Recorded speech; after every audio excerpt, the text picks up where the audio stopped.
ارکان اسلام 5 ہے. مسلمان جب پیدا ہوا تو زبان نہیں چلا سکتا, کلمہ شہادت اپنی زبان سے ادا نہیں کر سکتا, لیکن وہ مسلمان ہے, حالت ایمان میں وہ پیدا ہوتا ہے. اس لیے اللہ پاک نے یہ ذمہ داری زبان سے الفاظ ادا کرنے کی اسے دور کر دی.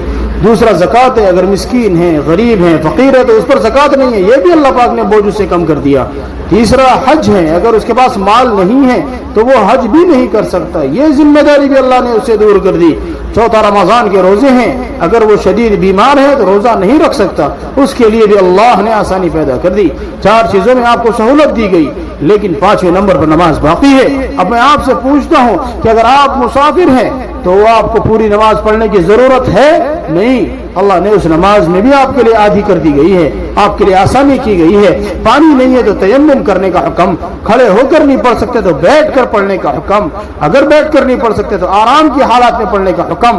میرے عزیزوں, نماز معاف نہیں ہے کسی بھی حالت میں, وہ اللہ کا حکم ہے جو کہ فرض ہے. صحابہ کرام کہتے تھے ہم اپنی نمازوں سے اپنی ضروریات کو پوری کر لیا کرتے ہیں. کتنی عظیم نعمت ہے تجھے تیرے رب سے ملاقات کرنے کے لیے ایک دن میں 5 بار بلایا جائے اور تو انکار کر دے. اور جب تو اپنے آپ کو اپنے رب سے دور رکھتا ہے تو دنیا کے مشکلات تجھے گھیر لیتے ہیں. جو فجر کی نماز چھوڑے اس کے گھر میں مصیبت ضرور داخل ہوتی ہے. اور جب آپ اپنے گھر والوں کو جگاتے ہیں, نماز پڑھواتے ہیں, تو اللہ رب العزت آپ پر اپنا فضل کا دروازہ کھول دیا کرتے ہیں.